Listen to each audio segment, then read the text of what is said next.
Student, मैं आपके teacher स्वागत करती हूँ आप सबका आज की कक्षा में।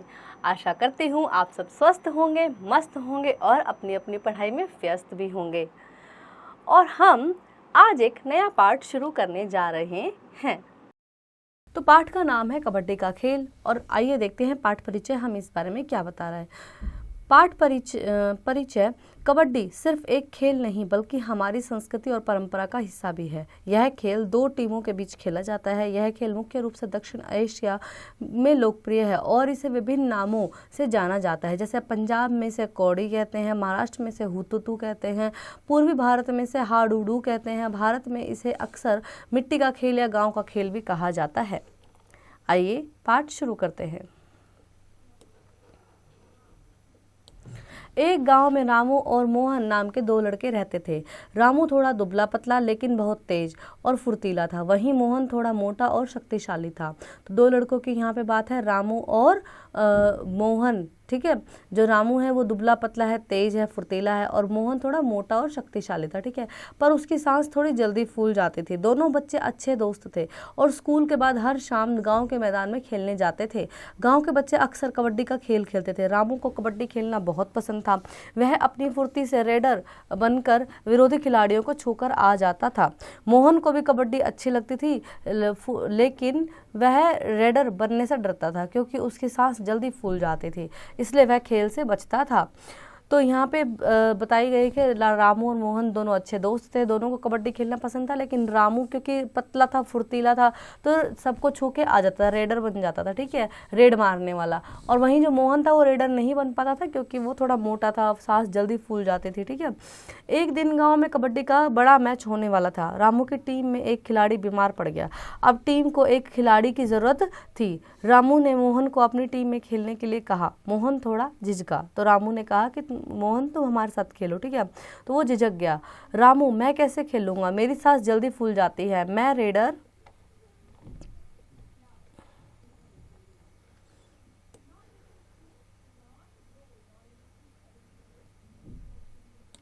बन ही नहीं सकता। तो कहता है कि मैं रेडर नहीं बन सकता, है ना, और मुझे इस खेल के बारे में, इसके नियमों के बारे में ज़्यादा जानकारी भी नहीं है। रामू ने मोहन को समझाया, मोहन हम सब मिलकर खेलेंगे, तुम रेडर के पद पर बहुत अच्छा खेल सकते हो, तुम्हारी ताकत हमारी टीम के लिए बहुत ज़रूरी है और मैं तुमको इस खेल के सारे नियम बता दूंगा। रेडर के लिए हम दोनों मिलकर एक तरकीब निकालेंगे। ठीक है, तो वो बोलते हैं कि ठीक है, हम कुछ सोच लेंगे। रामू मोहन की बात मान गया। अगले कुछ दिनों तक रामू और मोहन ने मिलकर अभ्यास किया। रामू मोहन को भोर होते ही खाली मैदान में ले गया और कबड्डी खेल के नियमों के बारे में बारीकी से समझाया। उसने कहा, कबड्डी दो टीमों के बीच खेला जाता है और हर टीम में 7-7 खिलाड़ी मैदान पर होते हैं। खेल का मैदान एक आयताकार होता है, ठीक है, यानी रेक्टेंगल शेप में होता है, जिसे बीच में एक रेखा मिड लाइन खींचकर दो हिस्सों में बांट दिया जाता है।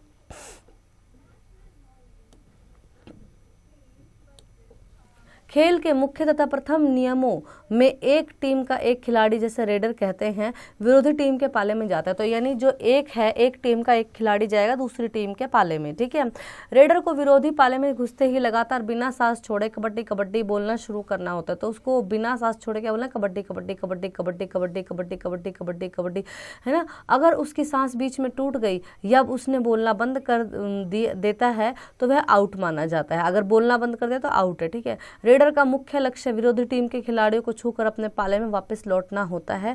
वह जितने खिलाड़ियों को छूकर सुरक्षित वापस आ जाता है उतने ही अंक उसकी टीम को मिलते हैं। ठीक है, तो उसको क्या काम है कि जाके आना, खिलाड़ियों को एक दो जितने खिलाड़ियों को वो छू सकता है उतनों को छू के और भाग के अपने पाले में वापस आना बिना आउट हुए। ठीक है, तो जितने वो खिलाड़ियों को छू के आएगा उतने ही अंक उसको मिलेंगे, उसकी टीम को मिलेंगे।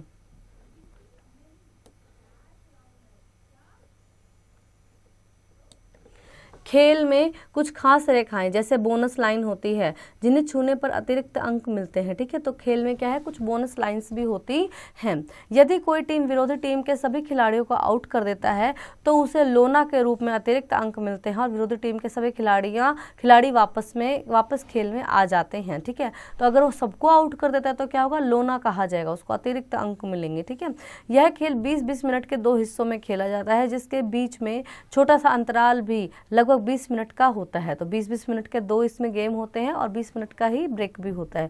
मोहन रामू की बातें बहुत ध्यान से सुन रहा था। रामू ने मोहन को सांस लेने के कुछ तरीके सिखाए जिससे वह अपनी सांस पर थोड़ा ज़्यादा नियंत्रण कर सकेगा। मोहन ने भी अपनी ताकत का इस्तेमाल करके रेडर को पकड़ने के नए तरीके सीखे। उन्होंने तय किया कि जब मोहन रेडर बनेगा तो वह छोटे छोटे रेड मारेगा और सिर्फ एक खिलाड़ी को छूकर वापस आने की कोशिश करेगा ताकि उसकी सांस ना फूले। तो ठीक है, तो ज़्यादा लंबी रेड नहीं मारनी, एक खिलाड़ी को छू के वापस आना, ये उन्होंने तय किया। मैच का दिन आ गया। मैच बहुत रोमांचक चल रहा था। रामू अपनी फुर्ती से लगातार अंक ला रहा था। जब मोहन की बारी रेड पर आई तो वह थोड़ा घबराया, लेकिन रामू ने उसे हौसला दिया। तुम कर सकते हो मोहन, याद है हमने क्या अभ्यास किया था। मोहन ने गहरी सांस ली और कबड्डी कबड्डी कबड्डी कहते हुए विरोधी पाले में गया। उसने अपनी योजना के अनुसार एक ही खिलाड़ी को छुआ और तेजी से वापस आ गया। विरोधी टीम के खिलाड़ी उसे पकड़ नहीं पाए। मोहन को अपनी पहली सफल रेड पर बहुत खुशी हुई, तो उसने पहली सफल रेड की।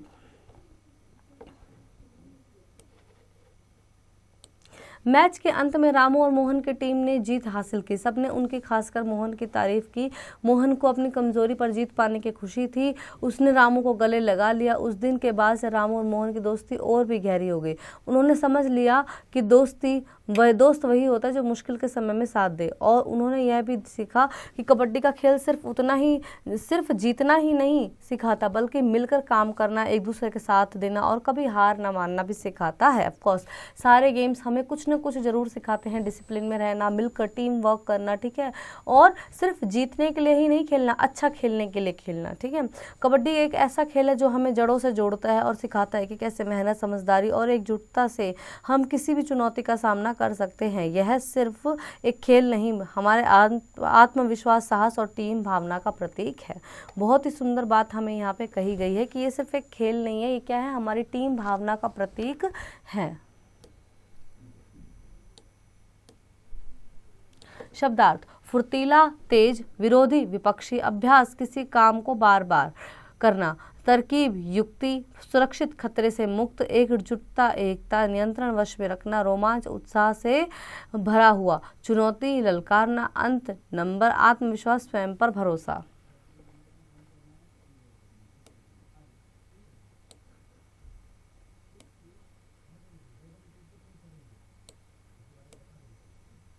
आज्ञापन: कबड्डी खिलाड़ी, एकजुटता, आत्मविश्वास, रोमांचक खिलाड़ी, सफलतापूर्वक, फुर्तीला। आगे हम देखेंगे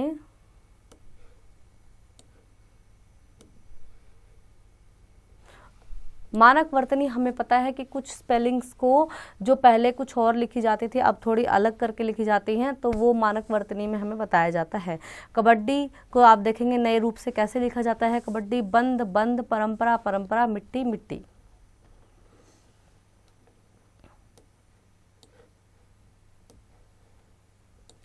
अभ्यास मौखिक: निम्नलिखित प्रश्नों के उत्तर दीजिए। रामू और मोहन शारीरिक रूप से कैसे थे? रेडर बनने से कौन डरता था? कबड्डी के खेल में क्या बोलकर एक दूसरे के पाले में जाते हैं?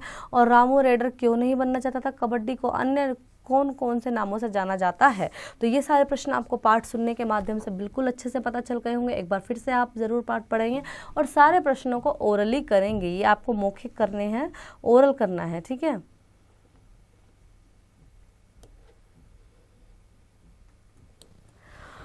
सही के सामने सही और 2 डॉट इस तरह, और गलत के सामने 2 डॉट कुछ अलग तरह से आपको बताया गया है, वो निशान लगाने हैं। कबड्डी खेल मुख्य रूप से कहाँ लोकप्रिय है? दक्षिण एशिया, अमेरिका या फ्रांस? तो ये दक्षिण एशिया में ज़्यादा फेमस है। मिट्टी का खेल किस खेल को कहा जाता है? कबड्डी, कुश्ती, फुटबॉल, कबड्डी। कबड्डी की हर टीम में कितने खिलाड़ी होते हैं? 5, 11, 7, 7। विरोधी टीम के खिलाड़ी को क्या कहते हैं? रेडर, डिफेंसर और गोलकीपर रेडर। रिक्त स्थानों की पूर्ति कीजिए। यह खेल 2 डैश के बीच खेला जाता है। एक गांव में रामू, तो यहाँ 2 टीमों के बीच खेला जाता है। एक गांव में रामू और मोहन 2 लड़के रहते थे। रामू को डैश बहुत पसंद थे। कबड्डी: रामू की टीम का एक डैश बीमार पड़ गया खिलाड़ी। यह खेल डैश 20 मिनट के 2 हिस्सों में खेला जाता है और हर टीम में डैश खिलाड़ी मैदान में होते हैं 7। इस तरह से आप इन सब फिल इन द ब्लैंक्स को फिल करेंगे। फिर है हमारे पास ये कुछ क्वेश्चन आंसर्स। निम्नलिखित प्रश्नों के उत्तर लिखिए। कबड्डी के खेल में टीम तथा खिलाड़ियों की संख्या कितनी होती है? कबड्डी का खेल मुख्य तथा प्रथम नियम क्या है? और विरोधी टीम का क्या कार्य है? बोनस रेखा का क्या अर्थ है? अंत में कबड्डी मैच का निर्णय क्या रहा? और कबड्डी का खेल क्या संदेश देता है? तो ये सारे ही प्रश्न आपको पाठ के माध्यम से बिल्कुल अच्छे से क्लियर हो जाएंगे। आप इनके उत्तर अपनी नोटबुक में लिखेंगे होमवर्क में। इसके बाद दिए गए अशुद्ध वाक्यों को पाठ के आधार पर शुद्ध करके लिखिए। बात गया मान मोहन राम की, ठीक है, तो इनको शुद्ध करके लिखना है। मोहन राम की बात मान गया, शुद्ध करके लिखना है, ठीक है। रेडर के पद तुम बहुत अच्छे खेल अच्छा पर सकते हो। रेडर के पद पर तुम बहुत अच्छा खेल सकते हो, इस तरह से शुद्ध करके लिखेंगे। मुख्य रूप से लोकप्रिय है खेल यह दक्षिण एशिया में यह मुख्य रूप से लोकप्रिय खेल है। एक और खिलाड़ी की अब टीम को थी जरूरत, अब टीम को एक और खिलाड़ी की जरूरत थी। रोमांचक रहा था मैच बहुत रोमांचक चल रहा था। इस तरह से आप इनको करेंगे, सही स्पेलिंग लगाएंगे सही जगह पर।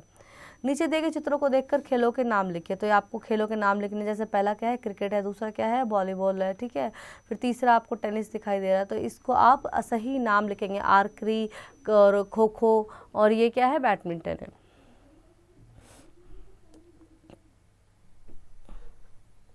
नीचे दिए गए खेलों से संबंधित प्रसिद्ध खिलाड़ियों के नाम लिखिए।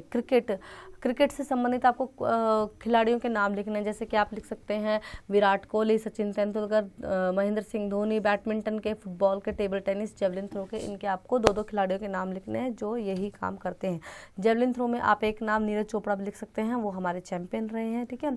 उड़ान अपने मन की, खेल मनुष्य का सर्वांगीण विकास करते हैं, वाक्य का आशय स्पष्ट कीजिए। तो खेल जो होते हैं यकीनन हमारा सर्वांगीण विकास के पूरा विकास करते हैं, क्योंकि खेल हमारे माइंड को रिक्रिएट करते हैं, हमारी बॉडी की थकान को दूर करते हैं, हमें फिर से नई ऊर्जा भरते हैं, हमें डिसिप्लिन करना सिखाते हैं, तो ये हमारे लिए बहुत अच्छे हैं। आगे हम देखेंगे भाषा और हम। विलोम शब्द, जो शब्द परस्पर एक दूसरे का उल्टा अर्थ बताए उन्हें विलोम शब्द कहते हैं, यानी ऑपोजिट जो हमें देते हैं, जैसे काला गोरा अच्छा बुरा, ठीक है। दिए गए शब्दों के विलोम शब्द लिखिए। विदेश, देश, आना जाना, स्थापित करना और अस्थापित, ठीक है। अनुकूल को प्रतिकूल, बंद खोलना, टूटना जोड़ना।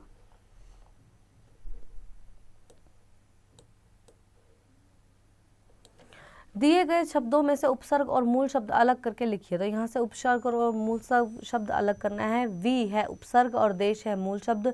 सरकार में से सर है उपसर्ग और कार है मूल शब्द। पर्यटन में से पर है उपसर्ग और यटन है मूल शब्द। स्थिति में से स्थि है उपसर्ग और तिथि है मूल शब्द। प्रशिक्षण में से प्र है उपसर्ग और शिक्षण है मूल शब्द। संभव में से सम है उपसर्ग और भव है मूल शब्द। नीचे दिए गए उपसर्ग और प्रत्ययों के नए शब्द बनाइए। बे से बेसहारा, ठीक है। उप से उपवन, नी से निसंकोच, इत से आप बना सकते हो इत से इतवार, ठीक है। और आर से आप बना सकते हो, आर से आप बना सकते हो, क्या हो सकता है आर से, आप भी सोचो थोड़ा सा, मैं भी सोच रही हूँ, है ना। आर से हो सकता है आरक्षित, और चौ से हो सकता है चौथा। तो इस तरह से आप इनको जोड़कर बनाएंगे।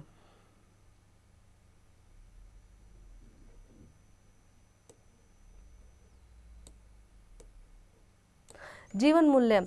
आरओ और पानी के फिल्टर में हमें साफ पानी तो मिल रहा है, पर हम कई ऐसे महत्वपूर्ण खनिज लवण भी खो देते हैं जो हमारे शरीर के लिए आवश्यक होते हैं। सोचिए वो खनिज लवण क्या है। तो जैसे आरओ का जो पानी होता है ना, वो मिनरल लेस होता है, उसमें मिनरल्स बिल्कुल नहीं होते, क्योंकि आरओ जो है उसकी मशीन पूरे पानी को क्या कर देती है, पूरे उसके सब मिनरल्स को हटा देती है। तो वो पीने में अच्छा तो है, लेकिन वो हमारे शरीर के फायदे के लिए बिल्कुल भी अच्छा नहीं है। तो इसमें आप क्या सोचेंगे, ये आप जानकारी इकट्ठा करके और यहाँ पे बताएंगे। रचनात्मक कार्य। खेल के संभव से कौन से गुणों का विकास होता है? शारीरिक विकास और बौद्धिक विकास में खेल खेलना किस प्रकार से फायदेमंद है? और आपने किसी खेल प्रतियोगिता के अनुभव बताइए। तो ये आप जरूर से यहाँ पे बताएंगे। इसके बाद हम देख रहे हैं सोच कर खोज कर लिखिए। विश्व के कुछ प्रसिद्ध खेलों के नाम बताइए और इंटरनेट के माध्यम से शतरंज खेल के प्रसिद्ध खिलाड़ी के बारे में इंटरनेट की सहायता से लेते हुए उनके बारे में बताइए। तो ये आप ज़रूर से यहाँ पे बताएंगे।